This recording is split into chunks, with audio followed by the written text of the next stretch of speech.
Dia toko mandroso daholo Zay makatsy makeo ampovoany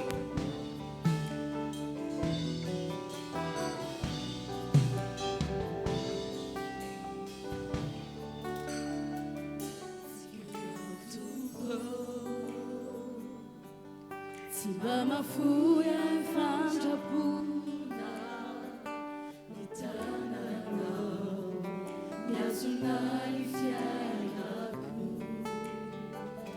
milazaina vao mifoa mandrapatolika ay vitsivitsana aketo tsy manina fotsy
Mandutra na ina tsara no tupo.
Jesosy irainana tsara anao. Jesosy io iraiky miatsarana. Ndao itiaka mafy ho an'ny tompo isika rehetra. Raha mbola misy mafiny zany dia ataovy ihany, ataovy mabe ny teka. Jesosy, Jesosy, fi anay, momba anay, mandrakizay, sady zany ve, sady zany ve. Halleluja! Ombentsika toerany reto mpitarika fideraly reto a, raisitsika ampanajana, amteka, arano irakoraka be, ny mpanompon'Andriamanitra manaraka Pasteur RAZAFISON Emile.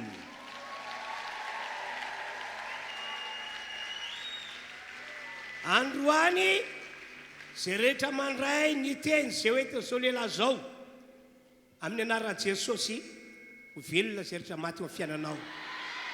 Amen. Isy fahasoavana be mihitsy ho ataon'ny Andriamanitra amintsika zay ho tsaroanao tsy ho adininao mihitsy. 1 2 3 nanao amen teo 4 5 6 ndao azy.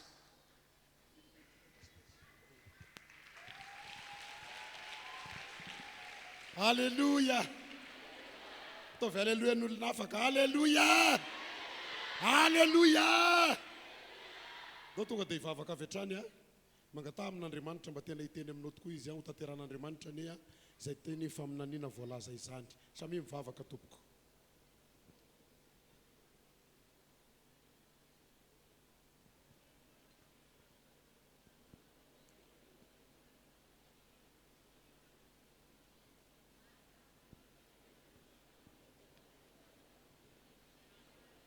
Saotra tompo satria tena tianay ianao. Saotra noho ny amin'ny fanavahana. Maro ny olona monina eto amin'ity tanàna n'Antananarivo ity. Fa zahay tompo ny navahanao. Satria noentinao eto amin'ity toerana ity zahay a. Oh, handray ny fanafahana avy aminao.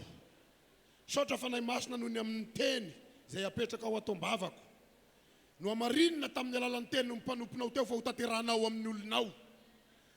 Zay rehetra tonga eto androany ka nitondra aretina niditra teto dia fanasitranana ny tononona aminy voaketo.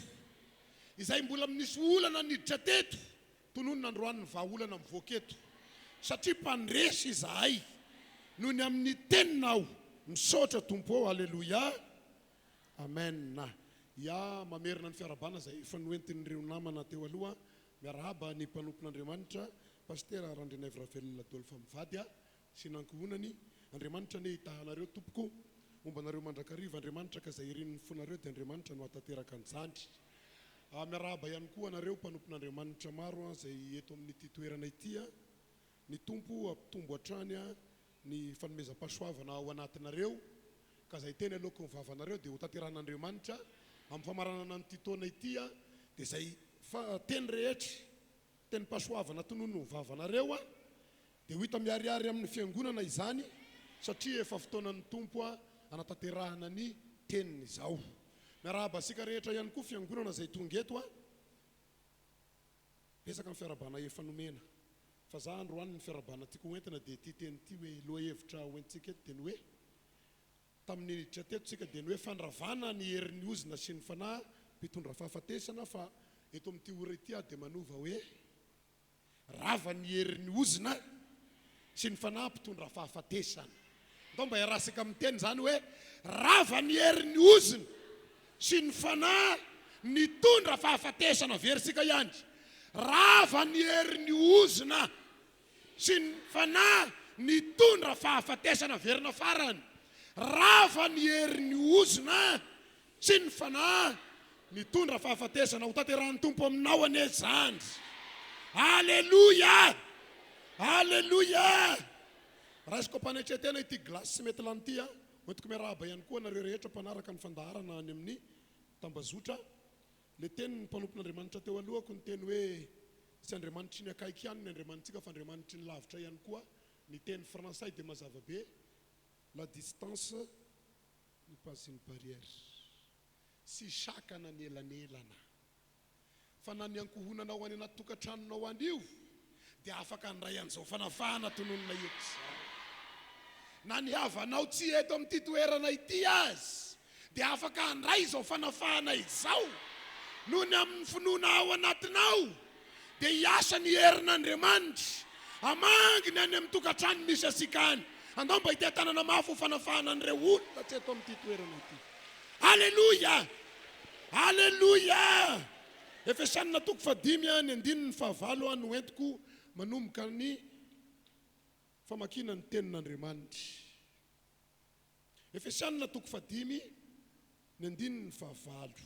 Tomba miara mijery sika dia hiara-maky isa 2 fa maizina ianareo fahindry fa efa mazava ao amin'ny tompo kosa kehitrindry. Halleluja. Mandehana tahaka ny zanaky ny amin'ny dikateny anankiray izy dia mandehana tahaka ny olonafaka. Halleluja. Miano fotsiny aloha fa za rery no maky azy. Fa maizina ianareo fahindry. Efa lasa zany. Teneny hoe efa lasa zany iny. Fa maizina ianareo fahindry. Fa anio amin'izao ora iresahako zao dia hitany tontolo ara-panahy fa manomboka mazava ianao. Manomboka misy hazavana eo aminao. Manomboka velona ny fiainanao. Manomboka hita ny fahavelomana satria nandray ampinoana ianao ka dia miasa ao aminao Andriamanitra. Mandehana tahaka ny zanaky ny mazava. Resy lahatra fa tena eto Andriamanitra. Mba nanomana ohatry ny olona rehetra ihany aho. Dia mba tratra le nahazo ny mpanompon'Andriamanitra dia sy sapako hoe mpanompon'Andriamanitra lehibe tokoa reo. Raha mpilalao baolina ity dia voandroan'ny niakatra terrain nefa ny mpilalao efa maninona daholo. Efa mpilalao zatra filalaovana fa hoy ny fanahy masina hoe mandehana foana. Fa misy teny apetraka ao am-bavanao izay teny sy ho adinon'ny olona eto amin'ity oro ity. Ary ho sapany ny fisian'ilay teny. Hazava amin'ny fiainanao io manomboka hita fahazavana eo amin'ny fiainanao ianao. Manomboka ho hainao ny manavaka. Ay aizina kainy ny ainako teo aloha.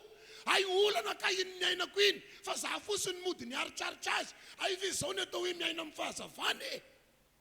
Hosapanao zany ranabavy. Hosapanao zany ralahy. Misy teny itsipy eny aminao endry. Iletika ao am-ponao. Raha ankatoavinao io. Misy zava-mahagaga eto. Halleluja. Mandehana tahaka ny olona afaka. Fa hanafaka anao Andriamanitra. Efa nazavainy ny Pasteur teo alohaka ihany koa ny atao hoe aizina. Zay ny natonga resy lahatra hoe fanahy masina teraka tena mahafinaritra. Satria rehefa namaky teo izy mandinika dia nenany vakeko. Mamaky verset izy dia ny ato aminany vakeko. Wow. Tian'Andriamanitra misy raha nga hanafaka ny olona eto. Fa isaorako ny tompo fa ny fanahy masina teo noho ny teny amiko. Dana maka ohatra be da be. Hanazavana amin'ny olona fa io zavatra misy amin'ny fiainantsika iso mandehandeha ho azy.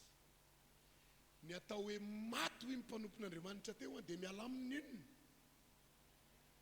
Fofinainy. Fa besaka ny sary ahitana hoe maty ny zavatra anankiray. Sika zao efa manomboka ho hariva. Ho aiza amin'ny masoandro? Ho faty amin'ny masoandro. Ahoana ny anambarana fa maty amin'ny masoandro? Miamaizina. Miletika izy dia maninona ny tontolo? Maro ny fiainan'ny kristianina kaya. Tao andalam-pahafatesana. Satria maninona? Miamiletika dia inona no entin'ilay filetehany? Aizina. Taloha izy efa mba fa tratra ny corona tonga dia natao inona iny? Namidy dia ohatrany hoe zavatra normal ny olona rehetra ny tratra n'izao izy.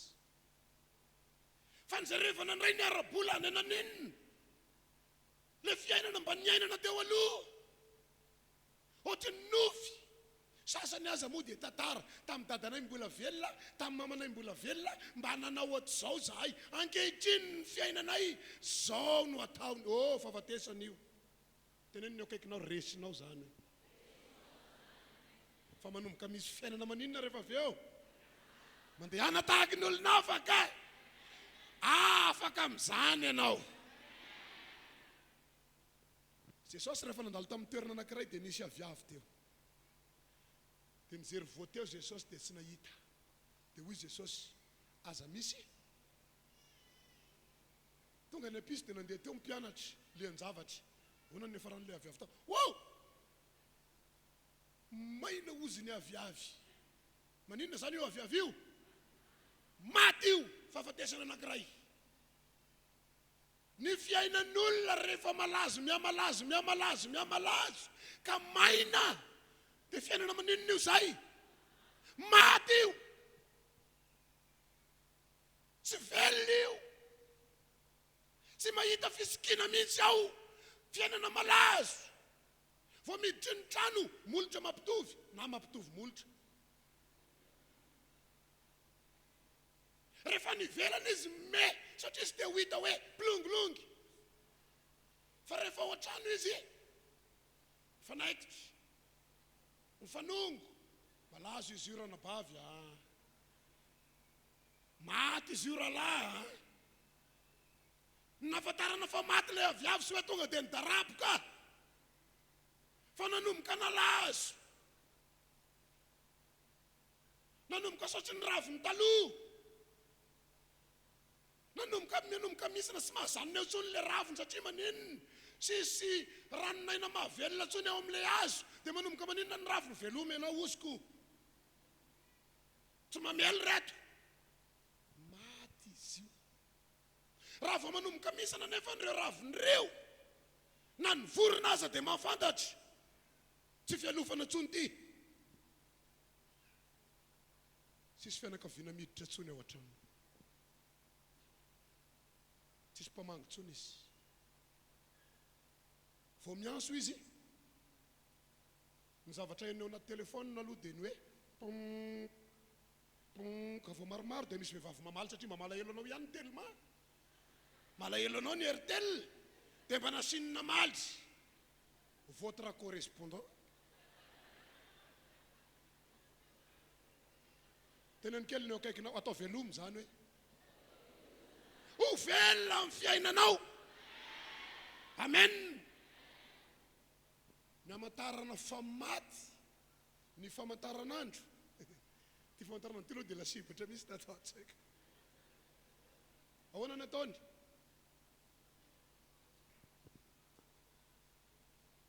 Ho faty izy io. Amin'ny enina senina, amin'ny enina sasany. Rehefa tena maty izy dia maninona eo amin'izay izy? Inona ny filazana iny? Raha ianao mizanona tamin'ilay teo aloha, tsy misy fiovana. Vita. Fa ny fiainanao tokony anenina. Tenenina akaikinao tokony mitombo ianao io hoe. Tsy mety ny fijanonanao. Raha mbola ilay teo aloha ihany ny teo. Misy fomba fiteny tsy tiako izay hoe ny teo ihany ny teo. Tokony ho isy fiovana ny olona velona. Fa ny olona maty tsy miova.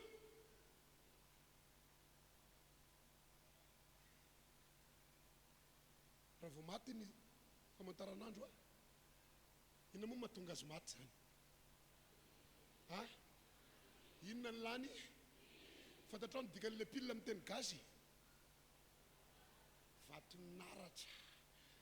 Raha dika miteny tsotsotra dia inona io? Hery io.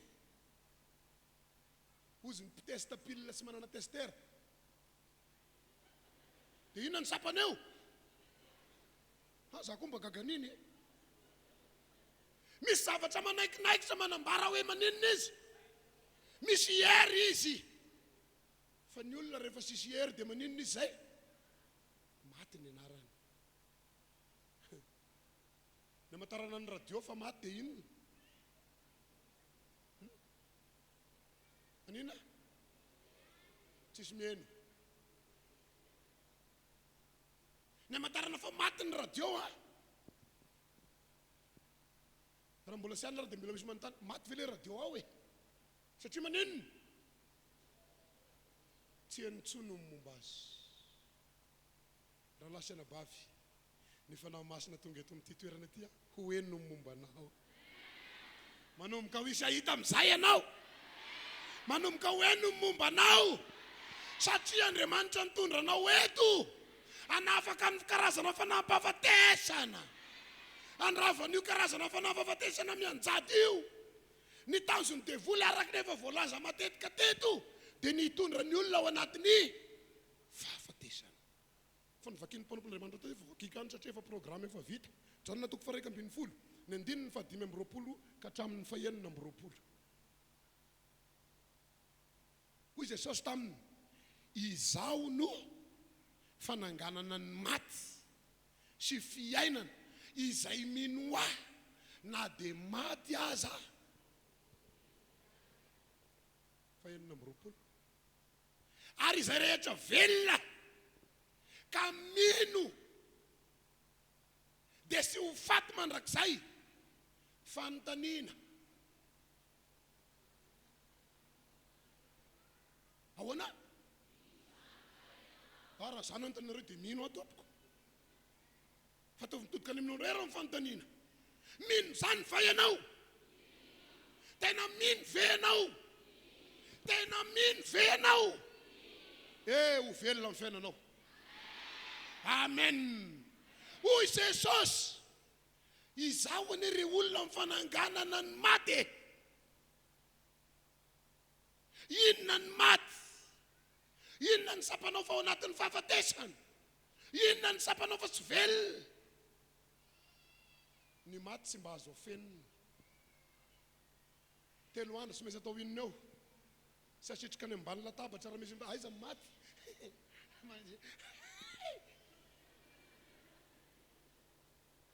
fa sy maintsy atao aiza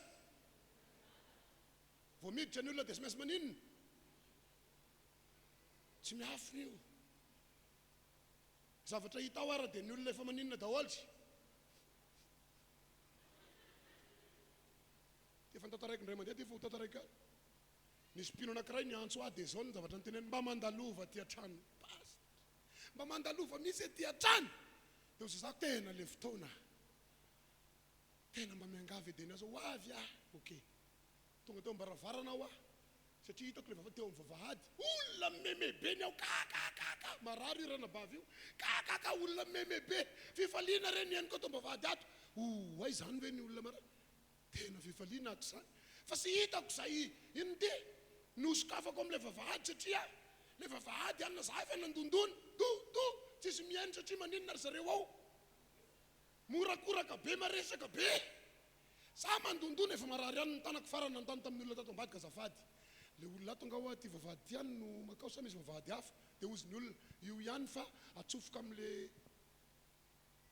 ohatrany goka kely io ny tananao dia ohatr'zao ao misy tsonery dia pisero ohatr'zao izy fa enony zareo eo ahitako izy taitrako ny olona ka efa any amin'le liksa za mbola maninona ihany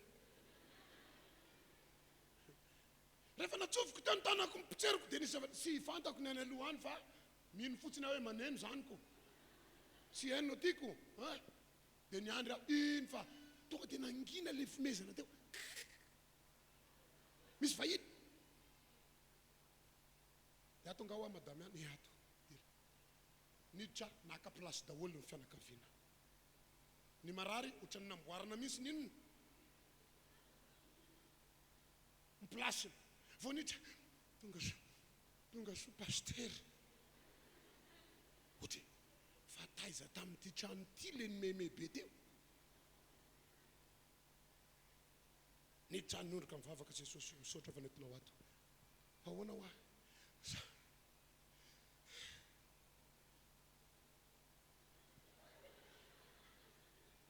ho no azafady ho sa ohatra nay ny tabataba teo fa taiza le ohatra misy ny tabataba be fa mpizerizery le mpamagny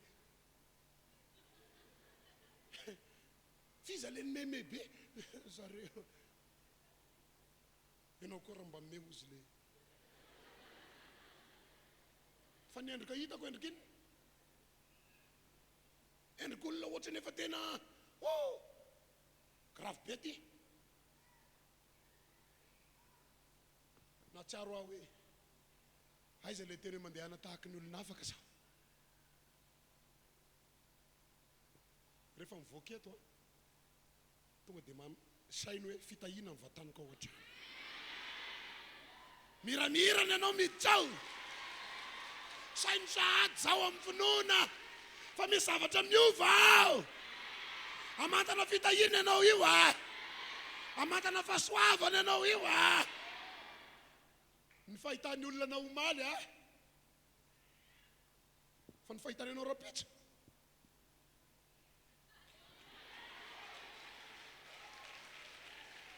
Satria Jesosy ny laza.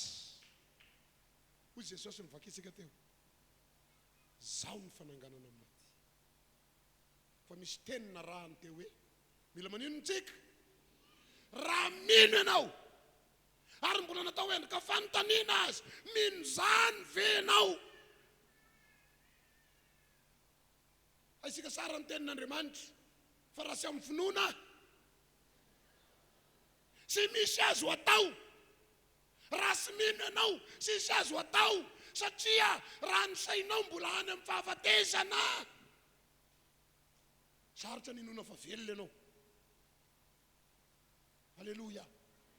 Manangana amin'ny fiainanao Andriamanitra. Ny tontolo ara-panahy dia mahita, fa rehefa miditra manaraka ny lalana sy ny drafitra ampianarin'ny tompo isika, dia efa manomboka miala aminao ny herin'ny ratsy. Halleluja. Ny mpianatra efa zatra nahita fisanganana amin'ny maty. Ary ny mpianatra rehefa nanaraka ny fampianaran'i Jesosy teny, dia nanomboka babo ny tao am-pony hoe tena velona le Andriamanitra ivavahanay. Izy moa mpianatra teny mikety ny apôstôly. Ry Petera efa tena zatra ny aina niaraka amin'ny fahitana fisanganana amin'ny maty. Ary izy ihany koa dia tahaka sika mpamaky baiboly, olona mahita fisanganana amin'ny maty, ka ny zavatra tao asaina ninonina fahafatesana raha miaraka amin'ny Jesosy dia mivadika inona io? Fahavelomana. Io toetra io ihany koa androandry. Zavatra anankiroa zao no hosindriko eto satria fa marana nany an-tsabotsy ity. Ny voalohany dia hosindriko le hoe tena manana finoana. Amen. Tena mino mihitsy ianao fa ianao io olona hafa manomboka androandry. Ianao io sy mitovy amin'ny olona teo alohanao. Ianao io sy mitovy amin'ilay fianakavianao manana olana laviny. Ianao io olona efa nasangan'Andriamanitra. Tahaka ireo apôstôly niaraka taminy, efa zatra mahita fahavelomana, ka izay zavatra misy eo anoloany dia misaina fahavelomana mandrakariva izy. Halleluja. Zao manko ny zavatra misy rehefa mamaky ny baiboly amin'ny testamenta taloha. Tonga izy herin'ny mpanjaka voalohany toko 7:10, ny andininy 7:10 ka hatramin'ny 4:20. Mpanjaka voalohany toko 7:10, ny andininy 7:10 ka hatramin'ny 4:20. Ary noho ny afaka izany dia narary ny zanadra vehivavy tompotrano, ary mafy indrindra ny aretiny, ka efa sy nisy fofinaina intsony izy. Dia hoy vehivavy tamin'ny Eli, momba fa ninona kory zaho sy ianao, ry lehilahin'Andriamanitra, tonga ty amiko va ianao hampahasiaro ny fahotako ka hahafatin'ny zanako. Ary hoy Eli taminy, atolory any zanakao. Dia naka ny zaza teo atratra ny reniny izy, ka nitondra azy niakatra ho ao amin'ny efitrano ambony izay hitoerany, ary nampandry azy tao am-pandrinany. Dia nitaraina tamin'i Jehovah izy. Naninona hoy ny Eli? Nanao hoe, Jehovah Andriamanitra efa nahatonga loza koa tamin'ny mpitondra tena izay nivainanako va ianao ka nahafatin'ny zanany. Dia niapatra intelo teo amin'ny zaza izy, sady nitaraina tamin'i Jehovah nanao hoe, Jehovah Andriamanitra mifona aminao aho, aoka hody amin'ny indray ny ain'ity zaza ity. Ary Jehovah ny ain'ny feony Eli. Jehovah naninona? Jehovah naninona? Ny ain'ny feony Eli. Dia no tamin'ny indray ny ain'ny zaza toy ny efa ain'ny mpianatra sary tatary, ain'ny apôstôly tatary. Tataran'izy io Eli nanangana ny zanak'ilay vehivavy maty tao an-trano. Inona ny zava-nisy tamin'izany kay? Ary Andriamanitra iza kay nivavahany Eli? Inona ny zavatra niseho? Eli dia mpivahiny amin'ity vehivavy ity, ary efa nanamboarana trano tao amin'ny riana ambony mihitsy no karakaraina fa ndray andro tonga Eli reradreraka ato amin'le piny mafinaritra ndray aleo ahiditra ato mba hakaina kely zay nieritreretiny Eli niditra teo fa rehefa niditra teo inona nisy tao inona nitany tao olona efa migogogo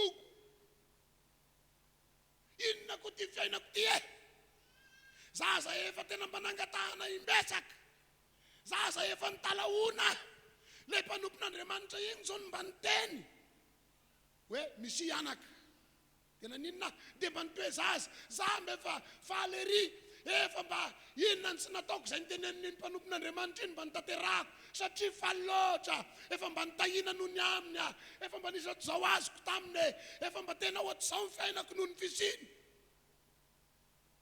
satria nao Andriamanitra noho ny lehilahy iny kinanjo tapoka teo inona nisy tao lasa ndray le kely azo tsy te hampizaly anao any amin'ny Andriamanitra ivavahanao io fa ndraindray ianao zahany toetra raha tena efa ao tsara na mbola tsy ao teneno eo akaikinao io tokony ho ao tsara mihitsy ene anao io halleluja aza taitaitra mandalo ady aza taitra raha mandalo olana aza taitra ny tenin'ny tompo mazava mino inao hoe ny teniny mino fa hanao zavatra Andriamanitra mino fa sy maintsy sara foana amin'ny fiainanao mino fa sy maintsy soavina foana ianao halleluja rehefa tonga ny lehilahin'Andriamanitra dia hoy le vehivavy tonga ndray ngainao ampasiahy amin'ny fahotana efa vitako taloha inona nidirany amin'le faty takatrao ve ny tiany ambary satria azony sara ny tenin'Andriamanitra fa ny fahafatesana dia tambononta mbola sy namela ve zany Andriamanitra dia mody nomeny fotsiny iny dia veo nalain'ny ray Andriamanitra rangasy mamela filanao zany rehefa hitay anao izy dia mitay anao rehefa hoasoavina amin'ny fiainanao dia hoasoavina izy zany halleluja fa misy zavatra tian'Andriamanitra atao misy tao misy finoana tiana ampitombona misy tao misy finoana ho amboarina mihitsy ao halleluja satria indraindray nge ny kristianina milaza fa pino rehefa tonga ny alerta tsy hita le finoana rehefa tonga ny ady tsy hita le finoana fa hoy Eli fa meo aty le zaza rehefa nomenany Eli ny zaza satria ny finoana ao amin'ny raha vehivavy rava dia sy natao teo imasony ny fananganana fa hoy Eli taty ny zaza dia nakaiza izy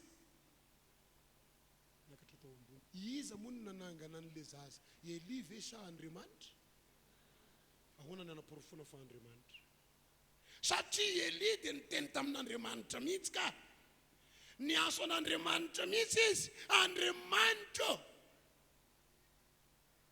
mangataka ao avereno amin'ity zaza ty ny ainy satria raha finoana le olona mba hampisy finoana azy avereno ny ainy ty zaza ty misy zavatra ho amboarin'Andriamanitra mba hampisangana ny finoanao io atonga anao vehivavy mahery anangana an'io io fanoanao io Andriamanitra amelona ny maty rehetra izy ho veloma ny maty rehetra halleluja rehefa velona le zaza dia natao sindriko ihany hoe hain'ny apôstôly zany hainiza hoe zany dandray izy eritantara ray mpanjaka faharoa toko faefatra ny andininy ny faharoa amin'ny telopolo ka hatramin'ny fafito amin'ny telopolo mpanjaka faharoa toko faefatra zay avo miaiko hoe tena mandeha mariny ty lery ty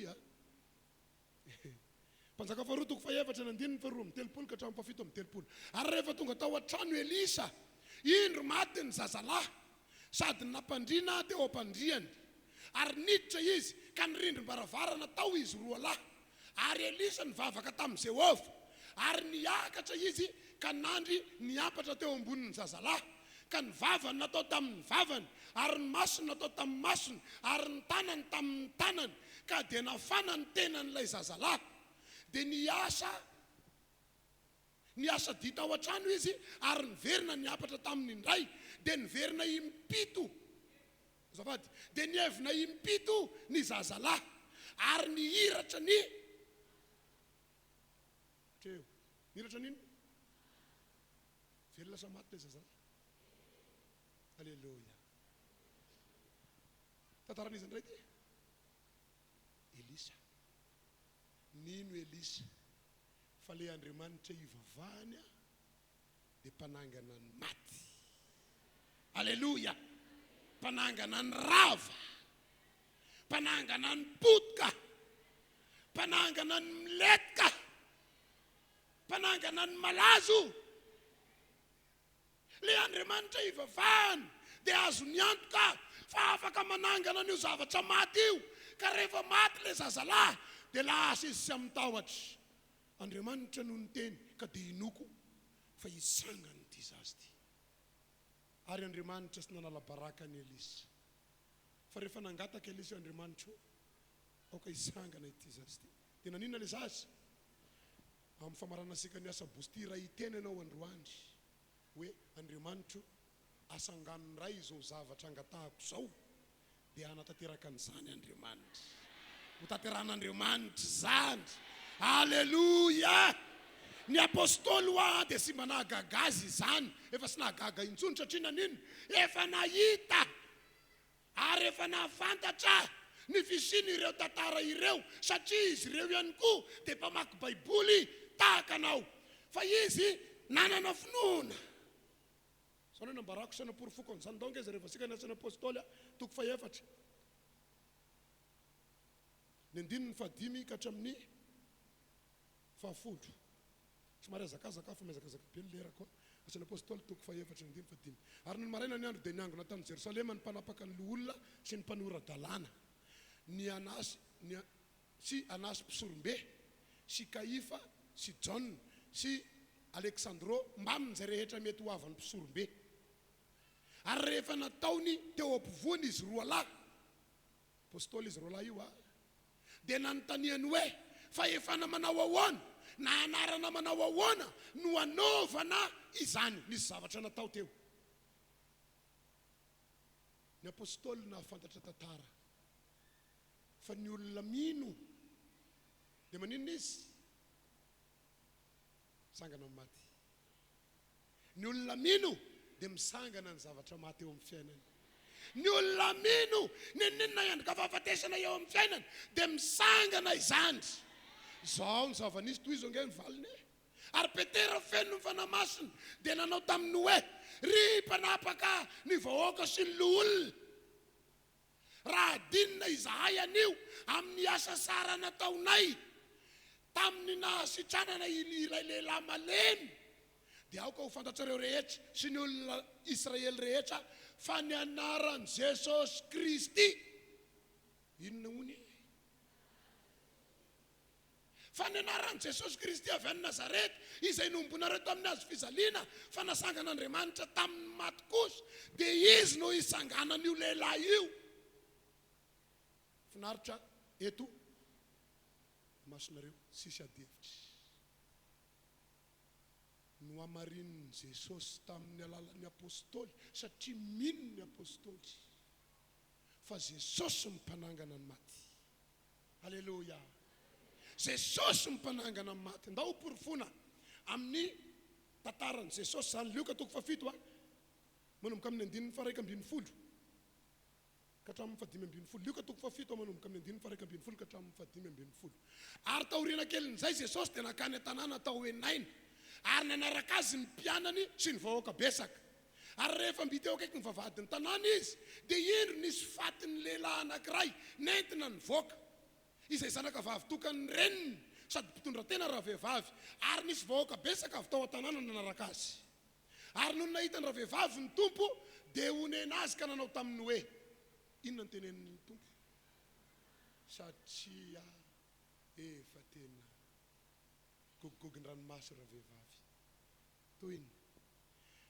Ary nanantony izy ka nanendry ny trano vorona dia nijanona ilay nilanjaka hoy Jesosy, ry zatovo, hoy zaho aminao miarena. Dia niarina ny maty sady ny teny ary tena tolony ny amantarana ny radio fa maty dia maninona izy tsisy feotsony fa raha vonisangana ny maty dia inona ny nataony hanambarana fa maninona izy velona izy porofony Jesosy fa izy mimpanangana ny maty ity vehivavy tia sy hoe tsy fantako aloha kristianina fa olona tao anaty fahoriana fotsiny satria sy zakan'i Jesosy ny mahita olona mifanena aminy nefa miaina ao anatiny fahafatesana sy zakan'i Jesosy ny mahita olona mifanena aminy nefa mbola ao anaty ranomaso lalina no ninona fahafatesana misy eo aminy ka raha vao nahita ny raha vehivavy ny gogogogo ny tomany Jesosy dia sy nanontany hoe mpino aiza tao mivinana ny ray an' Jesosy efa tena fa hoy Jesosy sy maintsy aseho ny voninahitr'Andriamanitra mba ho hitan'ny mpino ato androndry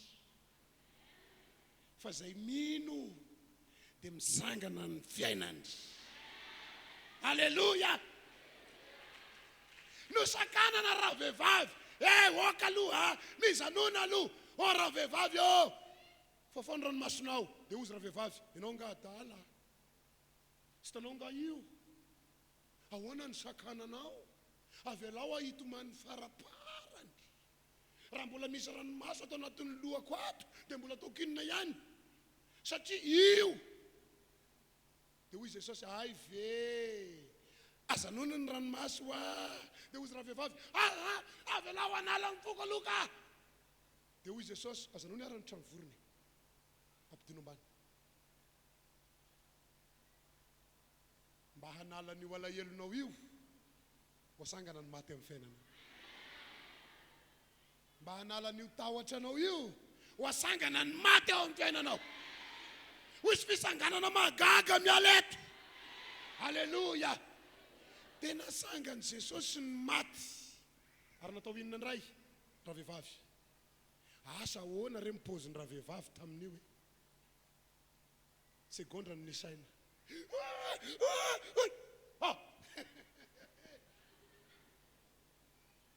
tsy haiko aloha ranomaso be sy ny fakahitana ny teo segondra fohy taorinan'io tonga dia inona ndray azagaga mety mbola aretina ny ainanao tamin'ny hiditra teto fa segondra no isainao zao fa ho isy fanasitranana magaga eto ampisombadika tantaran'Andriamanitra Alleluia tenin'Andriamanitra no miteny hoe porofoy amin'ny teny rona telo Luka 9 ny 9:7 ka hatramin'ny 4:9 Luka 9 ny 9:7 ka hatramin'ny 4:9 ary raha mbola niteny Jesosy dia tonga ny anankiray avy tany amin'ilay mpanapaka ny sinagoga ka nanao hoe maty ny zanakao vavy aza manahirana ny mpampianatra fa Jesosy raha nahare dia namaly azy ka nanao hoe aza maninona mesazy ray tonga teneno amin'izay io akaikinao eo aza matahotra n'le zavatra intsony hoe avereno amin'ny ilany ray aza matahotra n'iny zavatra intsony fa rano eo ianao aza manontany hoe inona moa le zavatra fa mitodika aty amin'izay ianao anjara ny sinona misaina azy hoe zay le zavatra Alleluia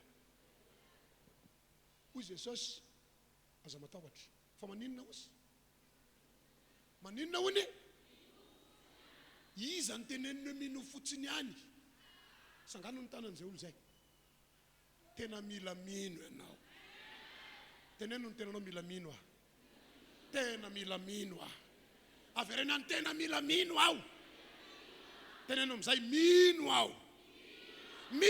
aho ho tanteraka aminao araka ny finoanao amen mino fotsiny ihany dia ho velona izy ary raha tonga tao an-trano izy dia sy nisy olona navelany iara-miditra taminy afa sy Petera sy John ary Jakoba mba amin'ny ray aman-dreniny razazavavy ary ny olona rehetra nitomany sy nisona azy fa Jesosy nanao hoe verina indray le teny tany amin'ny raha vehivavy aza mateneny kely hoe ny tenanao hoe ifaly any aty kaika avereny hoe tena ifaly any aty kaika tena ho fifaliana misy kay ty fiainako ty ka Ampifalenao ane Andriamanitra.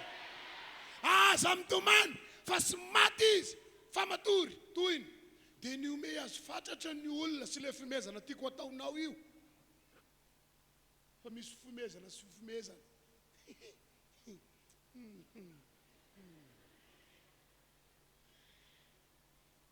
Na i dadabe anay mbola sy mitaingina avy eo. Zaho hono mba ho an'ny Fransa. Tsy marina. Maro amin'ny sikreto amin'ny taona ho avy. Ahitany any a France. Amin'ny taona ho avy ho any a Paris. Halleluja! Za koa ho any. Ndao mba hitanana ho an'i Jesosy e. Aza saraina amin'ny taloha ny tantaranao. Fa fanangana ny ty atao ty. Amin'ny fomba sy takatry ny sainao dia ahitany zany ianao. Halleluja. Dia nome azo fatratra ny olona satria fantany fa efa maty razazavavy toyny. Ary Jesosy dia nandray ny tanany ka niantso hoe ry zazavavy miarena. Dia nodiny ray ny ka niarina niaraka tamin'izay izy. Arina sainy nomena. Halleluja. Na nisy enanan'le fahasoavana rangahy efa voninao. Ho an'ny sy manana fiara ny garage rehefa ao anonona zavatra zao fa le fiaranao efa eto Madagasikara. Halleluja. Efa any izy any ome hoanina izy na andro. Fa tao anatin'ny fahafatesana efa nisy niketrika sakafo hoan'ny maty. Ao anatin'ny fahafatesana ny olona hinana azy nefa ny sakafo efa masaka hoan'ny ravelona izy. Satria ny tompo mahalala fa sy ho voatazo ny fahafatesana io tsony ny fiainanao. Sy ho voatazo ny olana io tsony ny fiainanao. Sy ho voatazo ny aretina io tsony ny fiainanao. Teneno io akaikinao ohatra mbola sy dia tena mino izy. Sy ho voatazo ny aty io tsony ny fiainanao e. Halleluja. Halleluja. Mila mino isika fa hiasa Andriamanitra. Mila mino isika fa hanao fahagagana Andriamanitra. Kely sisa ny andrasanety dia ody izahay.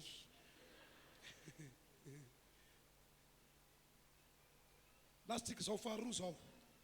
Satria miazakazaka be ny lera finoana amin'ny voalohany teo faharoa zao. Ny antony amin'zen'Andriamanitra anao sy hanafahana ny fanahy fahafatesana io dia ho vavolombelony fisian'le Jesosy ianao. Halleluja.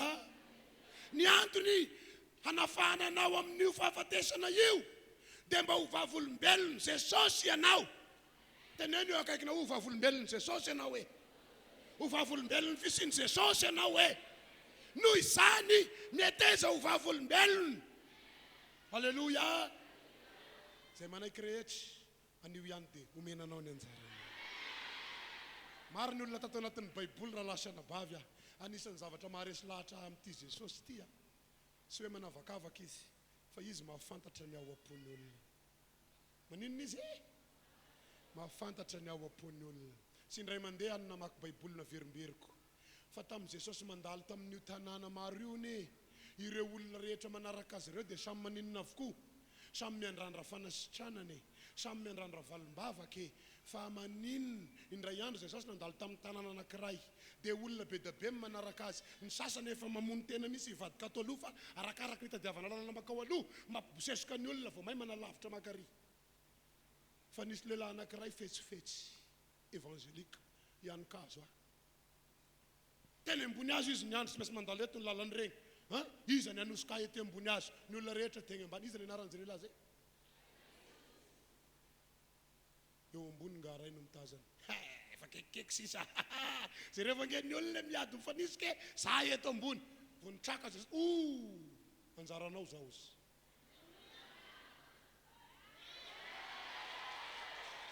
Tiava-tanana mafy raha tena ianao le olona. Halleluja. Satria ny tao am-pony Zakaios dia nasehony miariary tamin'ny afesifesena evangelika. Halleluja. Rehefa sy ho hitako amin'ny makato ihany ty dia hoaniko amin'le makato.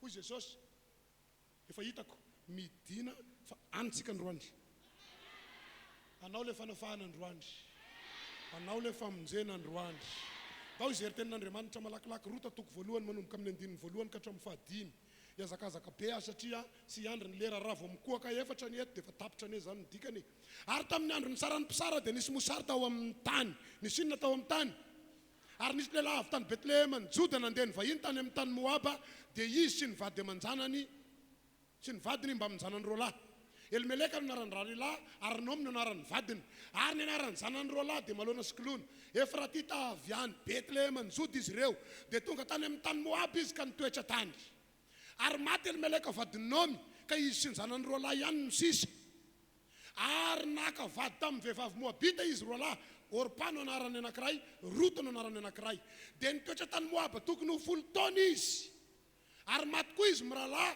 dia Malona sy Kilona ka dia namoy ny zanany roalahy sy ny vadiny raha vehivavy hatreo aloha tany misy Fanahy Fahafatesana no nandehanana hamonjena fiainana tany Moaba manana ny tantarany satria tany misy ozina inona ny ozina misy eo amin'ny tanàna io satria nalahelo Andriamanitra fa ny mamono ny zanaky Noa roa vavy Noa dia nirahany dia niteraka tamin'ny rainy izy miravavy rehefa niteraka ny anaran'ny zanaky le vavy matoa dia natao hoe Moaba ary ny tanànany Moabita dia fianakaviana avy tamin'io fiarahana tamin'ny rain'io mampalahelo zahatra tezitra Andriamanitra fa tezitra sy hitan'ny maso mako Andriamanitra ka sy hita hoe hoay mason'Andriamanitra atao mena be amina fa naninona fa niako ny namatarana fa misy oziny io tanàna io rehefa nandeha tao reto fianakaviana ireto satria nisy mosary ny tany amin'ny tany Betlehema dia ozy izy ndao anavitraina any amin'ny tany Moaba mandeha any mbola sisy mosary andao any fatatrao anga le tanàna fa raha Jesosy no sokafako eto no namangin'Andriamanitra anao eto no hitahinanao eto no andresanao valim-bavaka eto no nanganana ny fiainanao aza makany Moaba tenenino akaikinao aza makany Moaba eto no namangin'Andriamanitra anao halleluja anavitraina ono tany amin'ny tany Moaba rehefa tonga tany ivahiny ny eritreretiny fa vahiny very olona dia 10 taona raha misy olona tonga ao aminareo miteny hoe mba ivahiny aminareo zay androany tonga ny herinandro mbola ivahiny aminareo ihany zay sy normal raha namoaka mofo sy dibera ianao tamin'ny voalohany efa manomboka mangazo maina ny ivoaka eo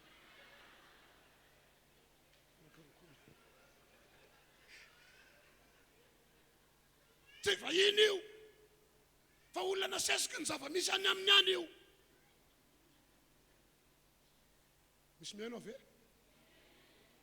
fa rehefa ny vahiny tao tratra ny oziny tany ka Fanahy Fahafatesana maty le Elimeleka porofoko aminao Fanahy Fahafatesana azy raha ohatra ka sy fitandremana vokatry ny sakafo mangazo ny meny ny tompo tany fa ela loatra ny fivahinianana dia sy hitandrina ve Kilona sy Malona hoe efa sy rariny nataon'ny tompo tany mangazo foana na sesiny andao sika hitady fomba hafa fa sy mety ny sakafo sy resaka sakafo io fa tany misy oziny Fanahy Fahafatesana satria nandeha ndray ny fotoana manina ndray izy miralahy misy oran'Andriamanitra fa ndonga izy revina nytohiny eo amin'ny 9:40 rahalahy fa hoy Rota aza manery ahy andao anao hiala amin'ny fanarana anao fa izay alehanao no alehako ary izay hitoeranao no hitoerako ny firenenao no fireneko ary ny Andriamanitrao no iza moa i Rota dia taranaky ny Moabita fa naninona ny tsy maty ilay vehivavy atao hoe izy teo vadiny Elimeleka Naomi fa i Naomi zany rehefa mihinana mangazy ny olona dia mangalatra vary eny ambadikany izy hoaniko ny vary fa leo reo faty ao tsia ara-panahy amin'ny fiainana Andriamanitra no nahita i Naomi ty kay na izy any amin'ny tany Moabita io dia sy misahatra mitory an'Andriamanitra amin'ny olona manodidina azy Anisan'ny nitorian'ny filazantsara ity vehivavy atao hoe Rota, satria izao ny anaporofoko azy.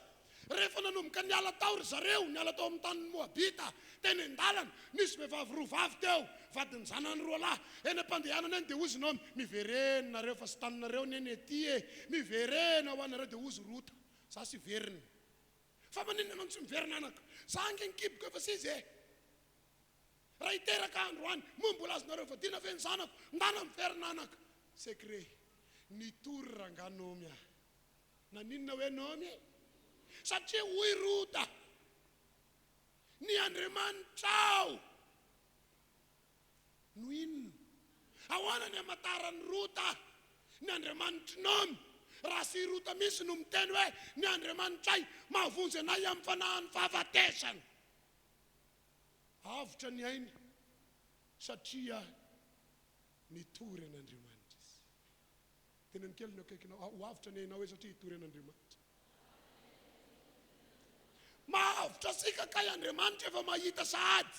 Fa ianao io ho vavolombelona. Ianao io ho vavolombelona. Ianao io ho vavolombelona. Dia hamonjy anao Andriamanitra. Hanafaka anao amin'ny fanahy fahafatesana izy. Ka na dia toerana misy fanahy fahafatesana aza misy anao, dia hanafaka anao Andriamanitra. Tsy ho ringana amin'io toerana io zany ianao. Fa eo no isan'ny ratan'ny fiainanao. Iseho aminao voninahitra Andriamanitra. Hoy ny tenin'Andriamanitra tsara raporofona amin'ny teny roa na telo. Ndao ndray tadiafo. Marika 5 ny 9 ny voalohany ka hatramin'ny fahaenina. Ary tonga tany ampitany ranomasina tao amin'ny tany Genezareta izy ireo. Ary no niala teo Asamkely izy niaraka tamin'izay. Dia nisy lehilahy azy mpanahy maloto nivoaka avy teny amin'ny fasana. Ka nifanena taminy. Fa nitoetra teo amin'ny fasana izy. Misy ino ny lehilahy io?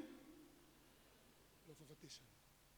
Ary sy nisy olona nahafatra azy intsony na dia tamin'ny gadra azy. Fa efa nafatiny matetika tamin'ny gadra, na ny tanany, na ny tongony. Nefa ny gadra tamin'ny tanany no tapatapahany, ny gadra tamin'ny tongony no torotorony. Fa sy nisy olona nafolaka azy. Fa mandrakariva, na andro na alina, dia mitoetra teny amin'ny fasana teny aterim-bohitra izy, ka ninananana sady nitetitena tamin'ny vato. Fa noho nahitany Jesosy teny lavitra izy, dia niazakazaka ka niankohoka teo anatrehany. Atreo, tantaraiko anao. Misy lehilahy anankiray tratry. Sy hoe tany akibon-dreniny io dia efa teo amin'ny fasana vao nateraka tonga dia adalaka atao zanoketo. Olona normal io. Olona manana anjara sary tira namana ty.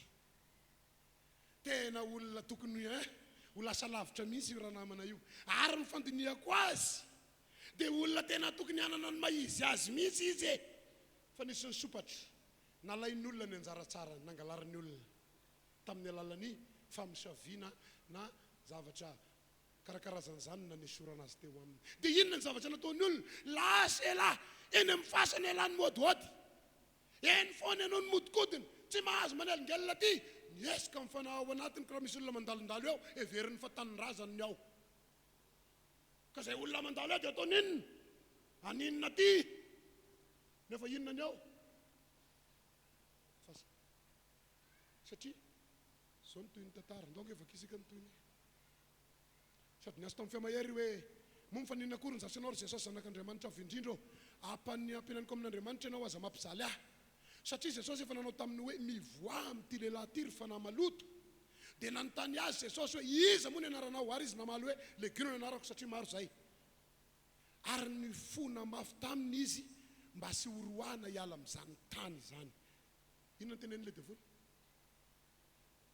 Aokare aza mba esorina eto izay. Aiza io tenen'io? Aiza toerana misy azy io? Aiza? Eo amin'ilay fasana. Satria azony Jesosy atao misy hoe miala misy ety. Dia ozy, Jesosy, avelao ihany zay mba fanenana amin'ilay mpamadiketo mba hampandia mpilalonana an'ilay mbola dia nidongo teo. Inona ny toyiny?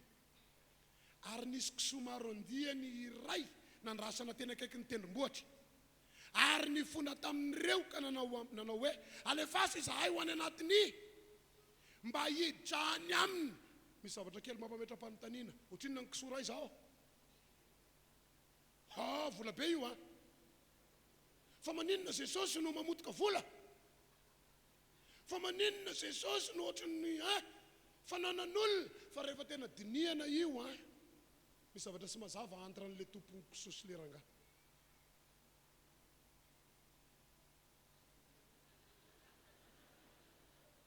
Zao no mahatonga miteny an'izany. Misy zavatra sy mazava io.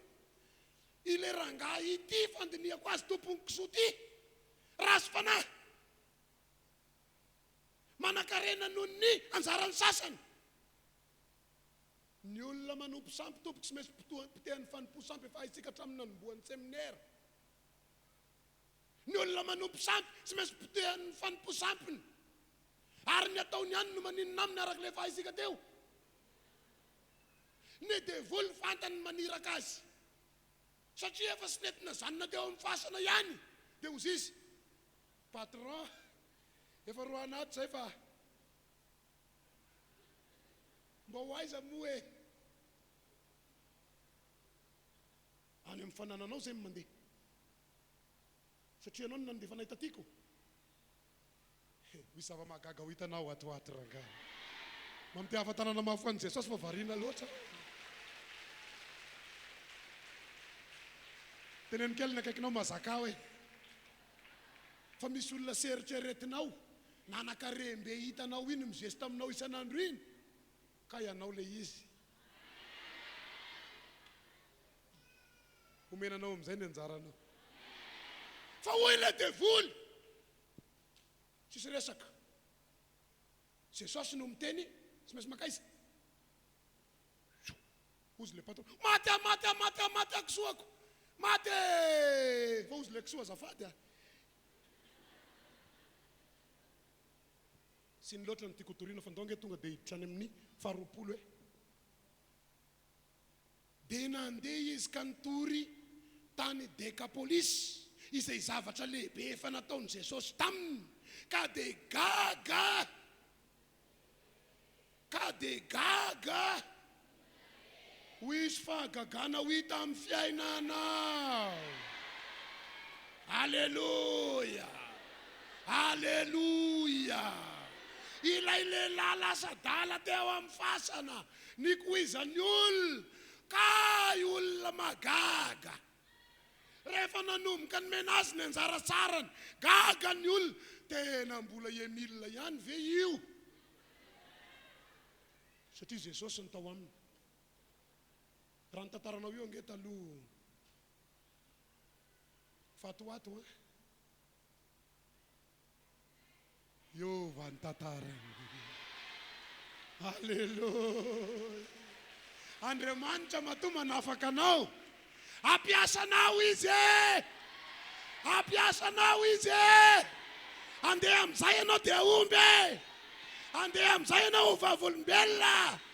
Rehefa nafana raha lehilahy dia nandeha tao Dekapolisy izy dia nitantarainy ny zavatra lehibe natao taminy. Irina moa no tantarain'io rahalahy io zany.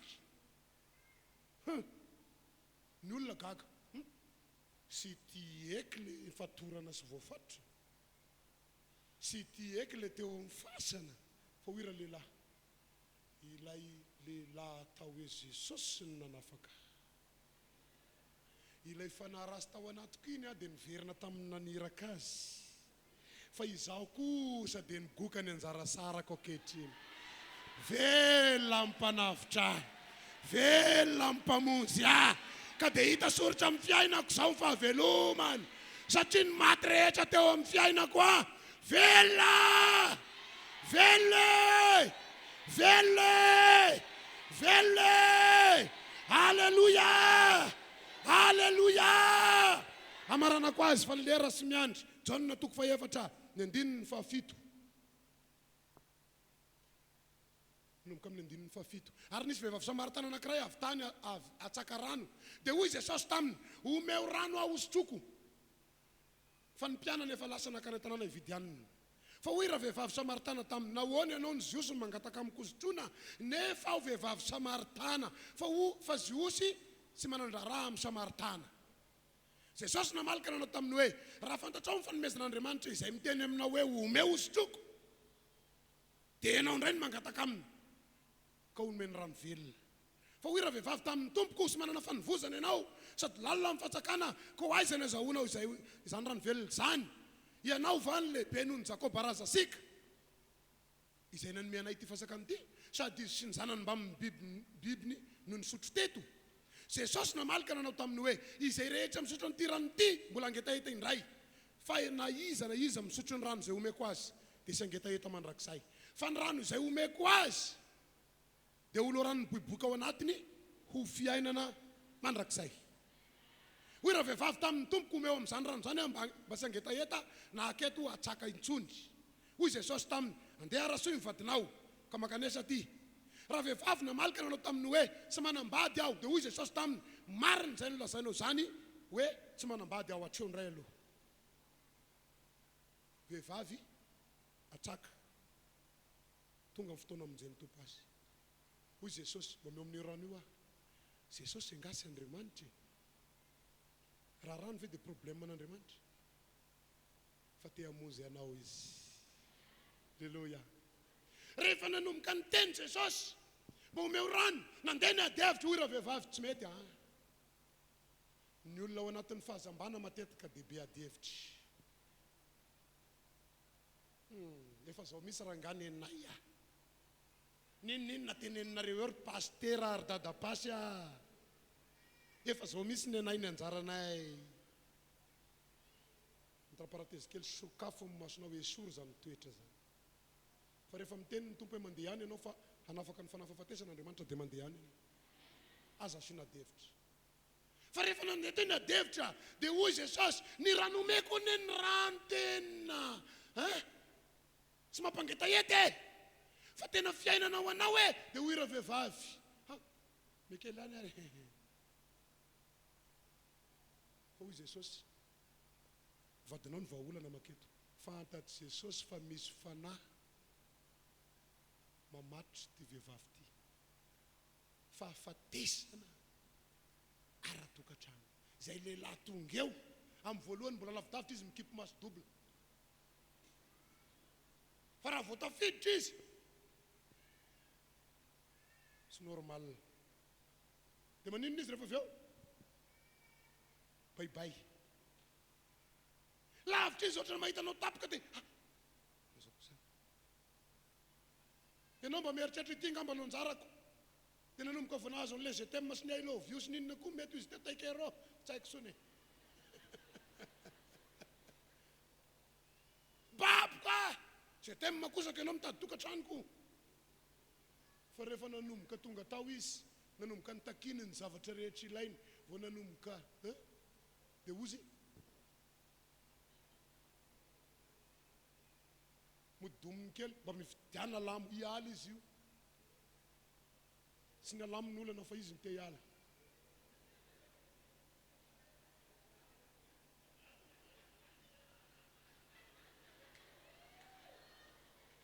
Odio senao zany fa tenena le agny ambadika riky zany izy te hiala io satria le fahafatesana mbola aiza. Hoy Jesosy ansoy mivadinao fantatry Jesosy sara angeny tantary. Hitanao Jesosy any nanambara azy teo marina ny teninao hoy Jesosy satria napotranao marina.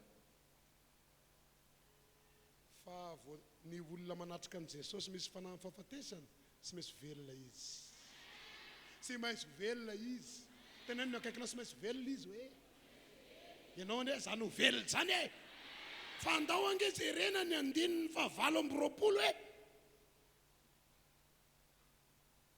tena andao ny sininy raha vehivavy ary nakany tanàna ka nanao tamin'ny olona tao andeha izahy zay roa lehilahy izay roa izay milaza tamiko ny nataoko rehetra izao angano Kristy dia nivoaka avy tao an-tanàna ny olona ka nakeo amin'ny Jesosy ny anafahananao io ho vavolombelona. fantatry ny tompony olona hoe ity raha voafahana eto a dia fanjakan'Andriamanitra mandehandeha. Ity raha voafaka eto a fanjakan'Andriamanitra mandehandeha. Ka dia hoafahana ianao zao. Hoafahana ianao zao. Hoafahana ianao zao. Halleluja! Tsy maintsy resinao ny fanahy fahafatesana.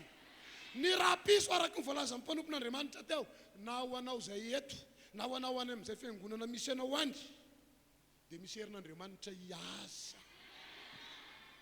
Fagagana io a. Aza mandany andro satria sy nanao an'ilay 1er novembre ihany zay fa dia aleo kosa mba par silence. Non. Rapiso le famitsorana an'ilay teny, hiteny aminao hoe mandehana amin'izay a amin'ny fanafahana. Fa androany kosa misangana amin'ny toerana misy anao. Sotranao ho atompo fatao fitany avatra. Sandrato ny tanana wilany dia apetrao amin'ny fonao ny tanana wilany. Eto ny herin'Andriamanitra mahagaga. Anankiroa ny afatra nampitondrana teto. Minoy ianao. Faharoa, meteza ianao ho iraka fa hanafaka anao amin'ny fanahy fahafatesan'Andriamanitra. Samy mivavaka zao. Ambarao aminy. Mino atompo aoka dia mitendry. Mino anao Jesosy Kristy ilay maty teo ambony hazo fizalianao. Ianao ny mpanafaka. Ianao ny mpamonjy aho. Ianao ny mpanangana ny fiainako. Manaiky aho Jesosy aho. Mino aho. Nasoinao akatonga eto. Oh Jesosy malalo. Ny finonanao ny mitondra fiainanao aho. Ny finonanao no mitondra fahavelomana aho. Ny finonanao no mahatonga iaina amin'ny fahavelomana. Ty aho Jesosy io. Zay mety hoendrika sy finona atao anatiko. Esory zany. Samy mivavaka.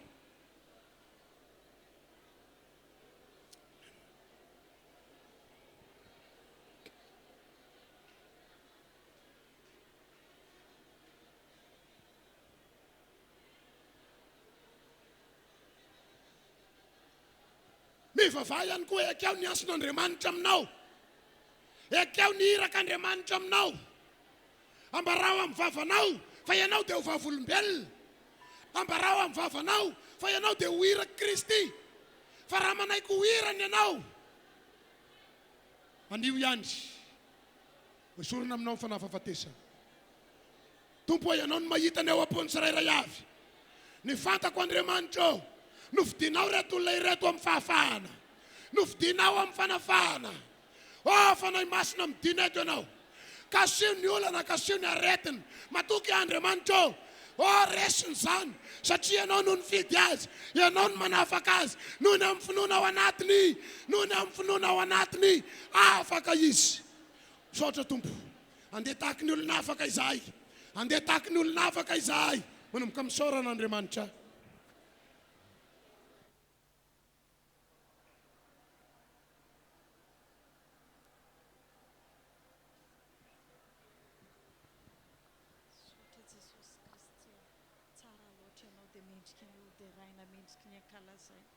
Mankasitraka anao foana izay tamin'ny teninao teo androany. Misaotra Jesosy io ka tsy mahatiantoka tokoa izay izay tonga teto androany. Misaotra Jesosy io. Ankehitriny dia efa eny tananao Jesosy ny zava-drehetra. Ka indreto kosa izay dia angataka rano aminao izay Jesosy. Le rano miboiboika tsy mety ritra ao anatinay. Iravoravo sady izay. Ifaly eo anatrehana.